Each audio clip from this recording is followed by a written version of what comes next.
से अनुरोध करूंगा कि वो आए, स्वागत भाषण करें इस चंबल की पावन धरा पर। आप सभी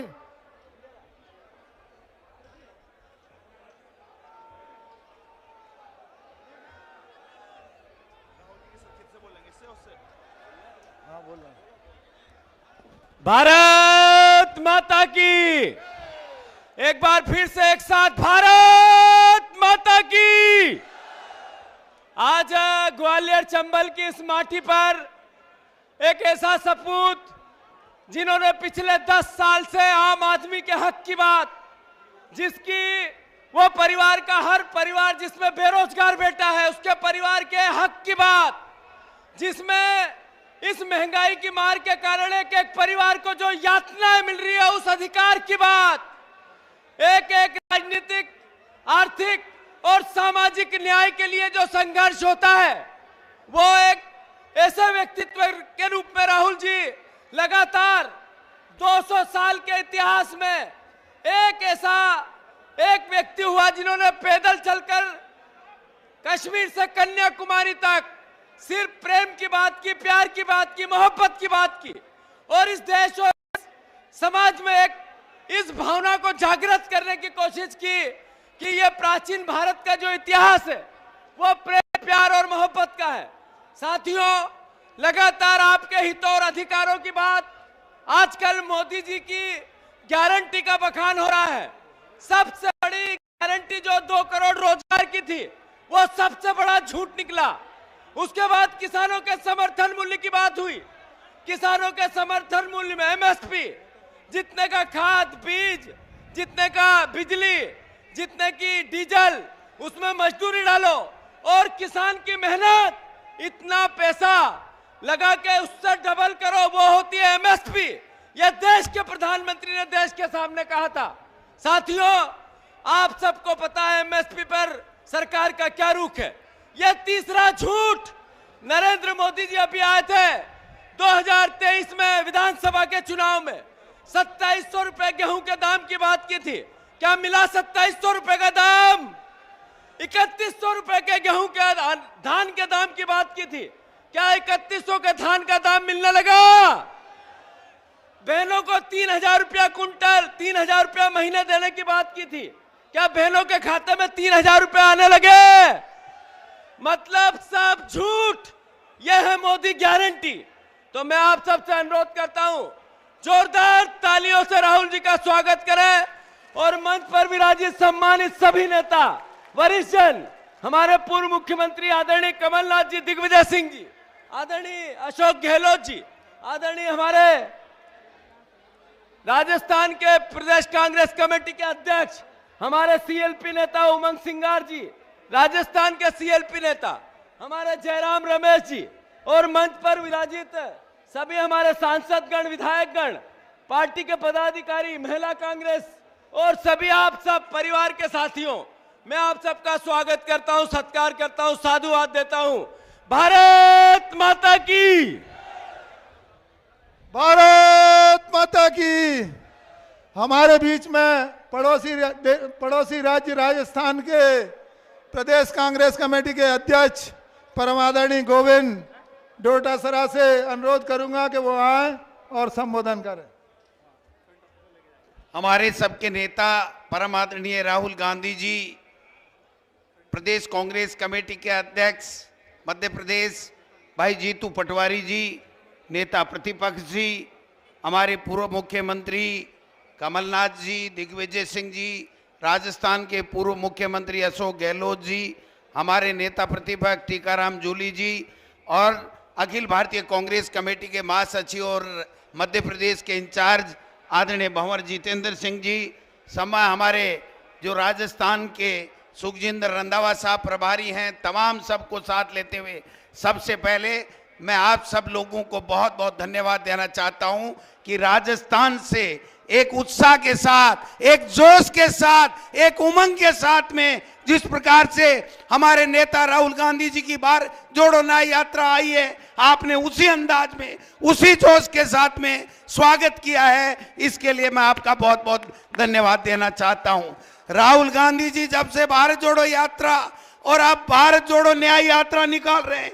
मोदी जी की बेचैनी बढ़ रही है, बीपी बढ़ रहा है, अनाप शनाप बोलियां बोल रहे हैं, गालियां निकाल रहे हैं, कांग्रेस को कोस रहे हैं। ये मान के चलो कि इस एनडीए गवर्नमेंट का, मोदी जी का खात्मा 2024 के लोकसभा चुनाव में होकर के रहेगा। ये इनकी बौखलाहट बता रही है। राहुल गांधी जी को किस प्रकार से संसद से निकालने का इन्होंने षड्यंत्र किया, किस प्रकार 150 सांसदों को निकाल करके आवाज दबाने का काम किया है। लेकिन अब राहुल गांधी जी के साथ पूरे देश का नौजवान, महिलाएं, बुजुर्ग, युवा सारे खड़े हो गए। अरे मोदी जी, किस किस की आवाज दबाओगे? ये न्याय का योद्धा, हमारे भारत का शेर राहुल गांधी आ गया है, सबकी आवाज उठाएगा और तुमको 2024 में यहां से देश की सत्ता से बेदखल करेंगे हम सब मिलकर के। मैं आपको इतना ही निवेदन करना चाहता हूं कि हमारे में मध्य प्रदेश में और राजस्थान में ये कंपटीशन होना चाहिए जीतू भाई कि कौन लोकसभा में सबसे ज्यादा सीट लेकर के आए। ये कंपटीशन आज हम यहां से करते हैं। इन्हीं शब्दों के साथ आपने हमारा स्वागत किया, सम्मान किया, बहुत बहुत धन्यवाद। जय हिंद, जय भारत।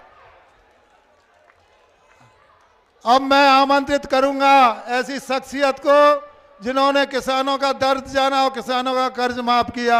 हमारे पीसीसी अध्यक्ष रहे, पूर्व मुख्यमंत्री रहे, परम आदरणीय श्री कमलनाथ जी। आप सबसे निवेदन है जोरदार तालियों के साथ आदरणीय कमलनाथ जी का स्वागत करेंगे। परम आदरणीय कमलनाथ जी।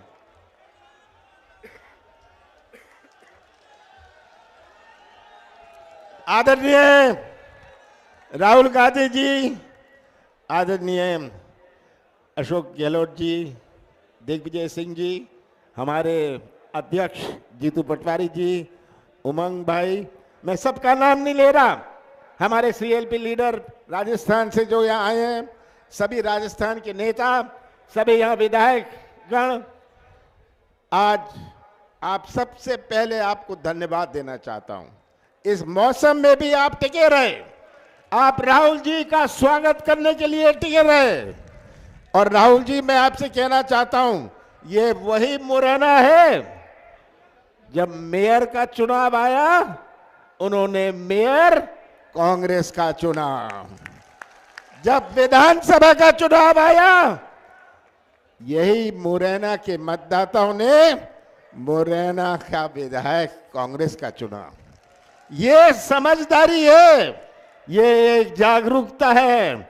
और मैं तो सब जगह कहता हूं, मुरैना से जाके आप सबक सीख के आइए, मुरैना के मतदाताओं से आप ट्रेनिंग लेके आइए। यही वे मुरैना है। बहुत खुशी हुई आप सबके बीच में आकर। और हम सब जानते हैं कि अगले कुछ हफ्तों में हमारे सामने ये चुनाव है। ये चुनाव जो हमारे सामने है, ये एक साधारण चुनाव नहीं है। ये चुनाव हमारे देश का भविष्य, हमारे नौजवानों का भविष्य, हमारे किसान भाइयों का भविष्य तय करेगा। लंबी चौड़ी बातें तो हो जाती हैं, आश्वासन हो जाते हैं, पर याद रखिएगा आप सच्चाई का साथ दीजिएगा। जैसे आपने सच्चाई का साथ मेयर के चुनाव में और विधानसभा के चुनाव में दिया है, मैं तो यही निवेदन करता हूं कि आप सच्चाई का साथ दीजिएगा। राहुल जी निकले हैं यात्रा में, ये इनकी दूसरी यात्रा है मध्य प्रदेश में। इनका संदेश क्या है? इनका कोई आश्वासन नहीं है, ये केवल प्यार, मोहब्बत और शांति की बात कर रहे हैं। और यही आज हमारे देश की संस्कृति है। हमारे देश की संस्कृति जोड़ने की संस्कृति है। हमारे देश की संस्कृति प्यार और मोहब्बत की संस्कृति है। और यही संस्कृति का संदेश लेके राहुल जी आज सड़क सड़क घूम रहे हैं, क्योंकि वे हमारे आगे आने वाली पीढ़ियों का भविष्य सुरक्षित रखना चाहते हैं। यही राहुल जी का लक्ष्य है कि आगे आने वाली पीढ़ियों का, हमारे नौजवानों का भविष्य सुरक्षित रहे। हमारी संस्कृति सुरक्षित रहे, यही राहुल जी का संदेश है। तो अंत में मैं फिर से आपको धन्यवाद देता हूं। मुझे उम्मीद नहीं थी जब मैं आ रहा था इतनी बारिश देखकर कि कितने लोग होंगे, पर मैं भूल गया था ये तो मुरैना के हैं, ये मुरैना के जोरदार लोग हैं, ये आंधी तूफान से मुकाबला करने वाले हैं। तो आप सबका फिर से बहुत बहुत धन्यवाद।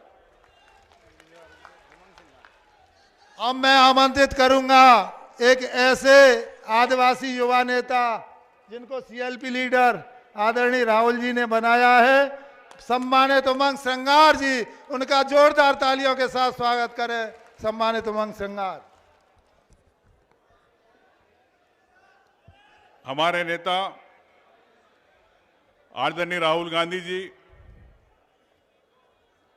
पूर्व मुख्यमंत्री आदरणीय कमलनाथ जी, पूर्व मुख्यमंत्री दिग्विजय सिंह जी, आदरणीय पूर्व मुख्यमंत्री गहलोत जी, प्रदेश अध्यक्ष राजस्थान, प्रदेश अध्यक्ष हमारे जीतू पटवारी जी, सीएलपी राजस्थान, वो सभी विधायकगण, सम्मानित नेता, प्रभारी हमारे जितेंद्र सिंह जी। अभी कमलनाथ जी आदरणीय एक बात कह रहे थे कि मुरैना के लोग बड़े मजबूत हैं, वो चंबल से जब भी आंधी चलती है पूरे मध्य प्रदेश के अंदर चलती है। वो चंबल का खून, चंबल की माटी, ये मध्य प्रदेश का इतिहास हमेशा बदलती आई है, ये मैं इस बात को जानता हूं। साथियों,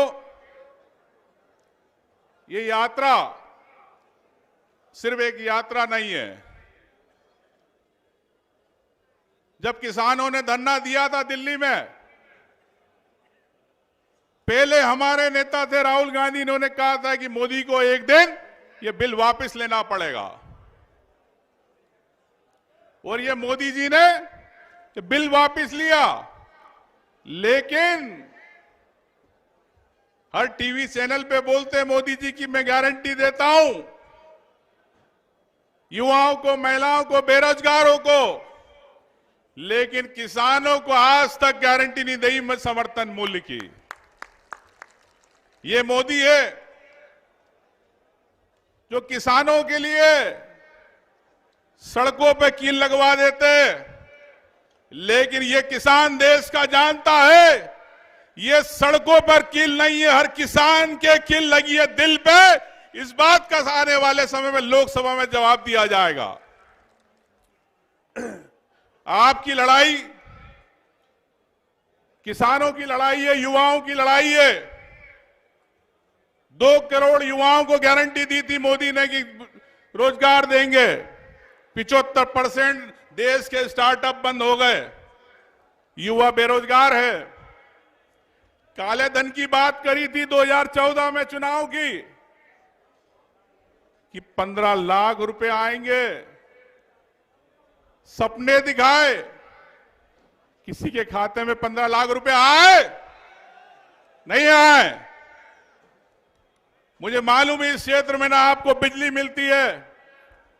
अभी कुछ समय पहले आया था मैं यहां पर, आपकी फसलें खराब हुई ओला पाला के कारण, सरसों की फसलें खराब हुई। मैं राहुल जी आपको अवगत कराना चाहता हूं कि आज भी इन किसानों को अभी 2 महीने पहले ओला पाला गिरा, उस ओला पाला के अभी तक इनको मुआवजा नहीं मिला इन किसानों का। तो मैं आपसे कहना चाहता हूं कि मध्य प्रदेश आपकी न्याय यात्रा निश्चित तौर से आने वाले लोकसभा में एक मील का पत्थर साबित होगा। यही मैं आपसे कहना चाहता हूं कि यहां की कार्यकर्ता जनता जो आपके लिए हमेशा खड़ी है इस विपरीत मौसम में, इस तूफान में, यह आपको मैं विश्वास दिलाता हूं कि हम आपको लोकसभा में मजबूत अधिक से अधिक सीटें दिलवा के रहेंगे। यही धन्यवाद। जय हिंद, जय भारत। अब मैं आमंत्रित करना चाहूंगा देश के उस महान योद्धा को जो किसानों के लिए न्याय की,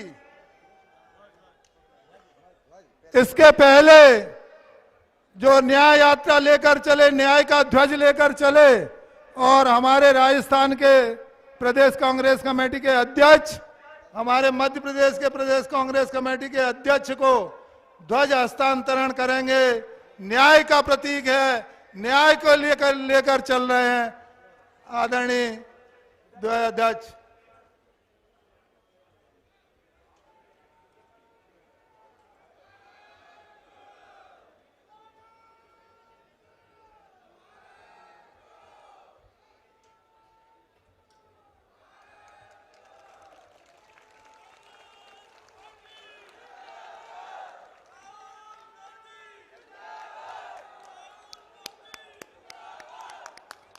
भारत माता की, भारत माता की, भारत माता की।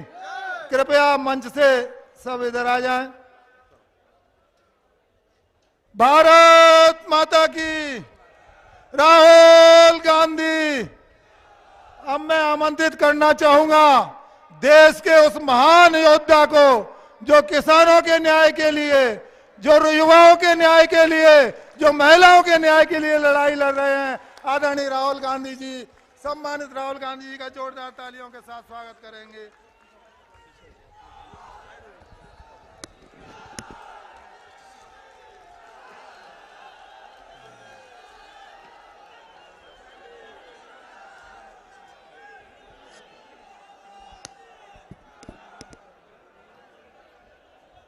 जितेंद्र सिंह जी, रंधावा जी, अशोक गहलोत जी,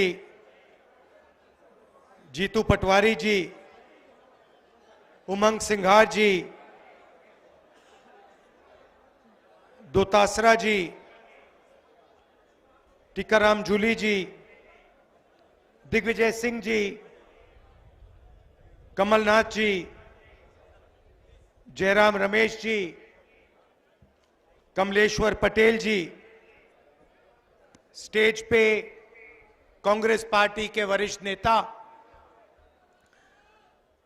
भाई और बहनों, हमारे प्यारे कार्यकर्ता, आप सबका यहां बहुत बहुत स्वागत, नमस्कार।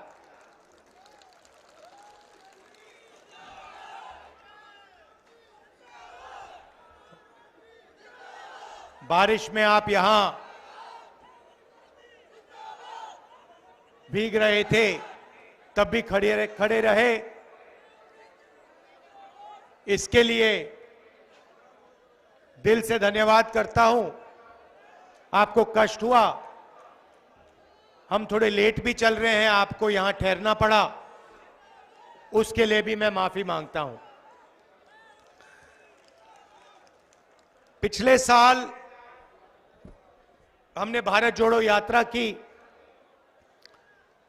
कन्याकुमारी से कश्मीर तक चले, 4000 किलोमीटर चले, हजारों लोग हमारे साथ चले। क्यों चले? क्योंकि देश में बीजेपी और आरएसएस नफरत, हिंसा और डर फैला रहे हैं। आप जानते हो कि विपक्ष की बात मीडिया में तो आती नहीं है, नहीं आती ना? आती है? नहीं आती। तो हमने सोचा सीधा जनता के बीच में जाकर अपनी बात रखें, और इसीलिए आजादी के बाद शायद कोई 4000 किलोमीटर की यात्रा किसी पार्टी ने करी, और उस यात्रा का बहुत फायदा हुआ, क्योंकि देश में जो दो विचारधाराओं की लड़ाई है, नफरत और मोहब्बत के बीच में जो लड़ाई हो रही है, अहिंसा और हिंसा के बीच में जो लड़ाई हो रही है, वो लोगों को बिल्कुल साफ दिखाई दे गई। एक तरफ बीजेपी के लोग एक धर्म को दूसरे धर्म से बांट रहे हैं, एक जात को दूसरी जात से बांट रहे हैं, एक प्रदेश को दूसरे प्रदेश से बांट रहे हैं, और दूसरी तरफ कांग्रेस पार्टी सबको एक साथ लाने की कोशिश कर रही है और यात्रा से एक लाइन में कांग्रेस पार्टी की पूरी विचारधारा एक लाइन में आ गई। नफरत के बाजार में मोहब्बत की दुकान खोलती है कांग्रेस पार्टी। अब बहुत सारे लोग आए हमारे पास, उन्होंने कहा देखिए आप कन्याकुमारी से कश्मीर तो चले, मगर ऐसे बहुत प्रदेश हैं जहां आपने अपना मैसेज, अपने विचार नहीं पहुंचाए। बंगाल है, असम है, नॉर्थ ईस्ट है, उड़ीसा, झारखंड, छत्तीसगढ़, गुजरात। तो बहुत सारे लोगों ने कहा कि आपको वहां भी जाना चाहिए, एक दूसरी यात्रा होनी चाहिए, मणिपुर से महाराष्ट्र तक। और हमने ये बात मान ली और इसलिए मैं आज आपके सामने यहां खड़ा हूं। आपको एक फायदा हुआ कि मध्य प्रदेश एक प्रकार से देश का जो दिल है, उसमें से दोनों यात्रा निकल रही है। इसमें हमने एक और शब्द जोड़ दिया। पहली यात्रा भारत जोड़ो यात्रा थी, दूसरी यात्रा में हमने न्याय शब्द जोड़ दिया। पहली यात्रा में जब हम चल रहे थे तो मैं लोगों से पूछ रहा था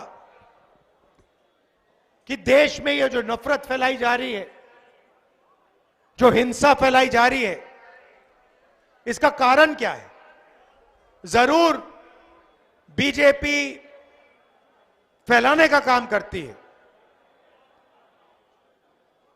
मगर ये जो कर पा रहे हैं इसका कारण क्या है? और सबने मुझे जवाब दिया, इसका कारण अन्याय है। अलग अलग तरीके के अन्याय हो रहे हैं। युवाओं के साथ बेरोजगारी, किसानों को सही कॉम्पेंसेशन नहीं दिया जाता, सही दाम नहीं दिया जाता। तो अलग अलग तरीके के अन्याय हो रहे हैं, इसीलिए भारत में नफरत फैल रही। तो इसलिए हमने ये शब्द अपनी यात्रा में जोड़ दिया, भारत जोड़ो न्याय यात्रा। आप जानते हो, क्योंकि अन्याय आपके साथ हो रहा है। सबसे बड़ा आर्थिक अन्याय, आप जानते हो कि इस देश में 22 ऐसे लोग हैं जिनके पास उतना ही धन है जितना हिंदुस्तान के 50% आबादी के हाथ में है। 22 लोगों के हाथ में उतना धन है जितना हिंदुस्तान के 50% के नागरिकों के हाथ में है। जो 50% इस देश के सबसे गरीब लोग हैं, उनके हाथों में देश का 3% धन है। और जो देश के 5% सबसे अमीर लोग हैं, उनके हाथ में 60% देश का धन है। तो सबसे पहले आर्थिक अन्याय, 40 साल से सबसे ज्यादा बेरोजगारी। अगर आप युवाओं की बेरोजगारी को देखें तो हिंदुस्तान में पाकिस्तान और बांग्लादेश से दुगनी बेरोजगारी है। ठीक से सुनो, पाकिस्तान और बांग्लादेश से दुगनी बेरोजगारी हिंदुस्तान में है। यह क्यों हुआ? क्योंकि नरेंद्र मोदी जी ने नोटबंदी की, जीएसटी लागू की, और जो छोटे व्यापारी हैं, जो छोटे कारखाने चलाते हैं, स्मॉल और मीडियम बिजनेस चलाते हैं, जो इस देश को रोजगार देते हैं, वो एक के बाद एक, एक के बाद एक, एक के बाद एक बंद हो गए। और अगर आज हिंदुस्तान की अर्थव्यवस्था को आप देखें तो हर सेक्टर में 5-6 कंपनियों की मोनोपोली है। अदानी जी को देखिए, देश के एयरपोर्ट, सारे के सारे पोर्ट्स, पावर जनरेशन। हिमाचल में अगर आप सेब की बात करो, वो पूरी की पूरी मार्केट उनके हाथ में। तो बड़े बड़े उद्योगपतियों को, 3-4 को, हिंदुस्तान का पूरा धन पकड़ा दिया। नतीजा क्या हुआ कि जो लोग देश को रोजगार देते हैं, स्मॉल एंड मीडियम इंडस्ट्री वाले लोग, वो सब बंद हो गए और देश के युवाओं को रोजगार नहीं मिल सकता। और किसी भी प्रदेश में आप चले जाइए, आपको हिंदुस्तान के युवा सड़क पे भटकते दिखेंगे, बेरोजगार मिलेंगे। तो यह हुआ आर्थिक अन्याय। इसमें आप किसानों को भी जोड़ दीजिए। नरेंद्र मोदी जी ने 16 लाख करोड़ रुपया हिंदुस्तान के 10-15 उद्योगपतियों का माफ किया है। किसानों का 1 रुपया माफ नहीं किया है। आज तक 10 साल में किसानों का 1 रुपया माफ नहीं किया। और किसान क्या कह रहा है? किसान सिर्फ एमएसपी मांग रहा है कि भाई हमें सही दाम दिलवा दो। हम मेहनत करते हैं, 24 घंटा काम करते हैं, ठीक है, हमारा नाम अदानी नहीं है, अंबानी नहीं है, मगर हम मेहनत करते हैं, देश को भोजन देते हैं। हम सिर्फ सही दाम चाहते हैं और कुछ नहीं। होता क्या है, जैसे ही किसानों का अनाज तैयार होता है, एक्सपोर्ट इंपोर्ट पॉलिसी को बदल के दाम गिरा देते हैं। फिर किसानों को अपना माल कम दाम पे बेचना पड़ता है, फिर दाम फिर से बढ़ा देते हैं। तो किसान सिर्फ कह रहे हैं हमें गारंटी दीजिए, कम से कम हमें एमएसपी चाहिए और कुछ नहीं। बीजेपी के लोग कहते हैं एमएसपी नहीं मिलेगी। मैं आपको यहां कह रहा हूं, जैसे ही दिल्ली में कांग्रेस पार्टी की सरकार आएगी, हमने मैनिफेस्टो में लिख दिया है लीगल एमएसपी हिंदुस्तान के किसानों को हम दे देंगे। तो ये हुआ आर्थिक अन्याय। अब इसमें आप सामाजिक अन्याय जोड़िए। इस देश में 50% पिछड़े लोग हैं, 15% दलित हैं, 8% आदिवासी हैं। कितना हुआ? 73% लोग या पिछड़े हैं